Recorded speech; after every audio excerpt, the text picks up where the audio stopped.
I was scrolling through Instagram recently and I came across a reel of a fitness instructor walking into her class, red carpet, cameras flashing, people asking her for autographs, and I think it was a parody, but here's what got me. The comments were full of people saying, "This is goals, she's so confident, I want to be like her." And I thought, is this what magnetic leadership actually looks like? Or have we just gotten really good at performing it? In episode 2, we talked about the behavior, performing at your class instead of dancing with them, the spotlight leader versus the floodlight leader. But here's what we didn't cover: why we as instructors fall into that trap in the first place.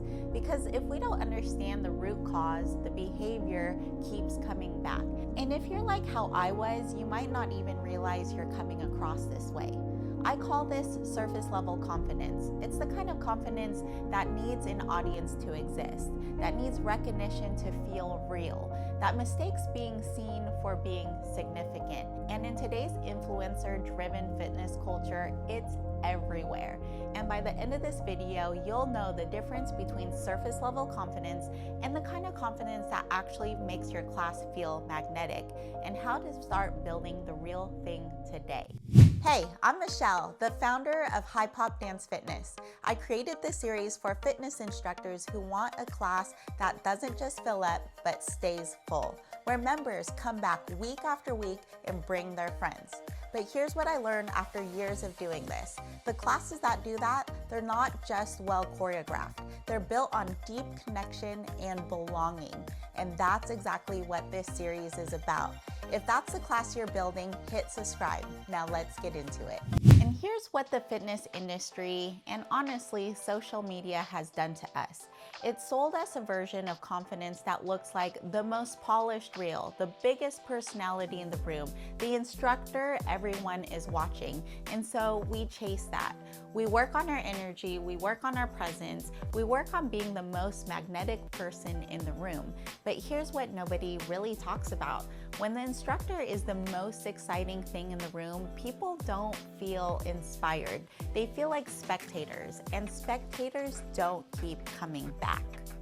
I want to tell you something I don't share very often because I think it's the only way this will actually land. I struggled with confidence and self-acceptance for most of my life. Not a little, a lot. I was the most awkward kid. I'm naturally very hairy, and by the time I was 10, I had a lot of facial hair. My parents didn't allow me to remove it or shave my legs because they believed it would grow back thicker. So when I went to school, I was basically Wolverine in pink shorts.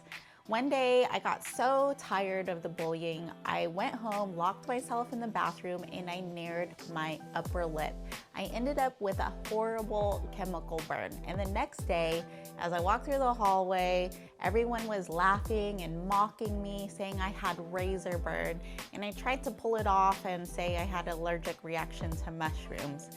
I laugh about it now, but at the time, I was just a kid who desperately wanted to feel normal, who desperately wanted to feel like she belonged.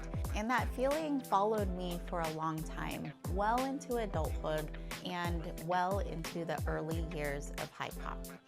And here's the part that matters for you. When you build something, a class, a community, a business, and you're still carrying that wound of not feeling good enough, you will unconsciously look at your class to heal it. You'll look to your members for validation. You'll look to the room for recognition. You'll measure your worth by how much people are watching you. And when this happens, the class stops being about them and it starts being about you. I didn't realize I was doing this for a while. I thought I was bringing the energy. I thought I was just leading with confidence. But there's a difference between leading with confidence and leading with need. And your members can feel that difference, even if they cannot name it. And here's what most people think confidence looks like in a fitness class. The loudest voice in the room, the biggest personality, the one everyone's watching. But here's what confidence actually looks like. It's the instructor who doesn't need everyone to watch her because she's too busy watching them. Surface level confidence says, "Look at me, Real confidence says, I see you. And that one shift from looking to be seen to making others feel seen is the difference between a class people enjoy and a class people feel changed by. And here's what I've learned about confidence that maybe people don't even talk about. There's always someone who is prettier, more talented, more polished, more followed. And if your confidence is built on being the best in the room, it will crumble the moment someone better walks in. And if your confidence is built on something deeper, nothing can touch it. The biggest thing that built my confidence wasn't anything surface level. It wasn't learning to do my hair or get rid of hair. It wasn't getting better at choreography. My self-acceptance really started to grow when I began to serve others with my gifts. And when I stopped asking, how do I look, and started asking, how do they feel, I stopped measuring my worth by how many people were watching me and started measuring how many people felt better than when they walked in. And that's when everything changed, not just in my class, but in me. Magnetic instructors are confident in who they are, and because of that, they give others the freedom to be unapologetically confident too. They don't feel the need to constantly talk about themselves. Instead, they take a genuine interest in the stories of others.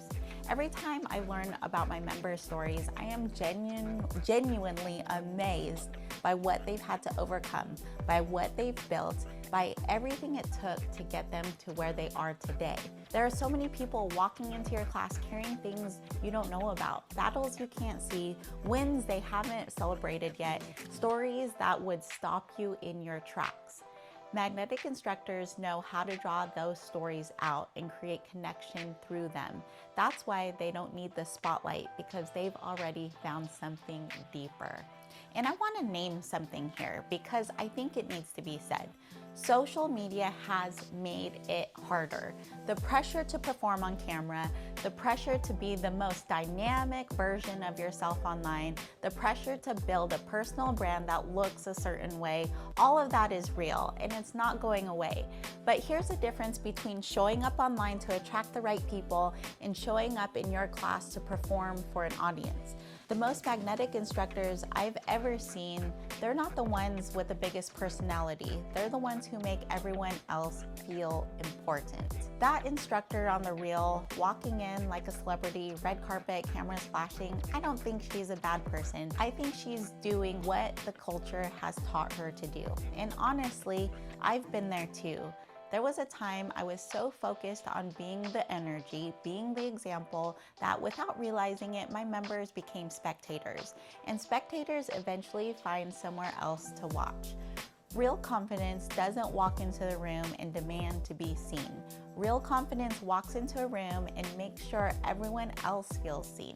That's it. That's the whole thing. And here's what surface level confidence costs you over time. Members who came in hoping to feel something leave feeling like they just watched a performance. They might enjoy it, they might even compliment you, but they won't feel changed. And people come back to what changes them, not what impresses them. That's the quiet disconnect of the me show. Nobody announces it, they just quietly stop coming. So here's how to build the real thing. Number one, ask yourself after every class, was my focus more on myself, or did I move around the room and acknowledge everybody else? That ratio tells you everything. Number two, before and after class, get genuinely curious about your members' lives outside of class, their jobs, their families, their struggles, their wins. When you know their stories, you stop needing to tell yours. And number three, let your confidence come from impact, not attention. Measure your worth by how people feel when they leave, not by how much they were watching you while they were there. And if you want to go deeper on building this kind of grounded, magnetic leadership, the kind that doesn't need an audience to exist, it's all inside the Magnetic Instructor Guide, and it's free. It's at magneticinstructor.com, and the link is in the description. But here's what I want you to sit with. Even when your confidence is grounded, even when you're fully present, even when you're doing everything right, there's still one thing that can quietly kill the energy in your room. In the next episode, I'm breaking down the mistake that most instructors never even think about because it happens in the minutes before the music even turns on. And if you've ever wondered why certain people in your class seem to always end up together and take over the atmosphere while everyone seems to fade into the background, this is exactly why, and this is how to fix it. Don't skip it. And here's the truth. Not everyone is meant for your class, but the right people, they shouldn't quietly disconnect because they came looking to feel something and only got a performance. The Magnetic Instructor Guide is waiting for you at magneticinstructor.com. It's the first real step toward building a class people don't just attend, they feel. See you in the next one.